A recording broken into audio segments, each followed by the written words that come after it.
आणि आता आपल्याला थेट जायचे आमची कार्यकारी संपादक सरिता कौशिककडे, कारण आजच्या सगळ्या राजकीय घडामोडींवर सरिता कौशिकनं केलेलं भाष्य आपल्याला पाहायचंय. Over to you Sarita. धन्यवाद विजय.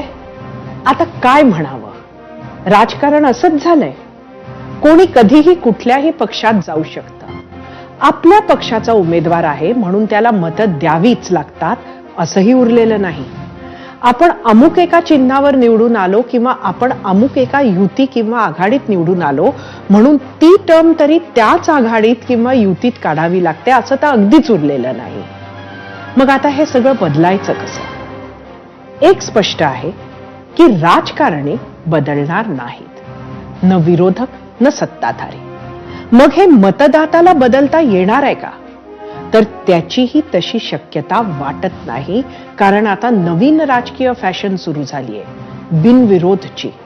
त्यामुळे बिनविरोध निवडून आलेल्या माणसाला मतदाताच नाही आणि त्यामुळे त्याच्याकडे फार लक्ष द्यायची त्याला गरजही वाटत नाही.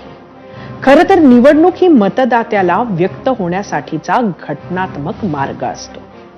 पण अलीकडच्या काळात अगदी महानगरपालिकेत सुद्धा नगरसेवक बिनविरोध निवडून आलेत. हाच ट्रेंड भविष्यात वाढत राहिला तर मतदाराकडे त्यांची प्रतिक्रिया नोंदवण्याचा मार्ग कुठला उरेल? आपल्याला गरज तशी बऱ्याच काळापासून होती, पण आता तर ती तीव्र झाली आहे एका सशक्त नोटा व्यवस्थेची. सध्याचा नोटा म्हणजे विनादाताचा वाघ. नोटा करायला गेलेल्या मतदात्याला फक्त आपलं फ्रस्ट्रेशन काढायला मिळतं, हाती खरं तर काहीच लागत नाही.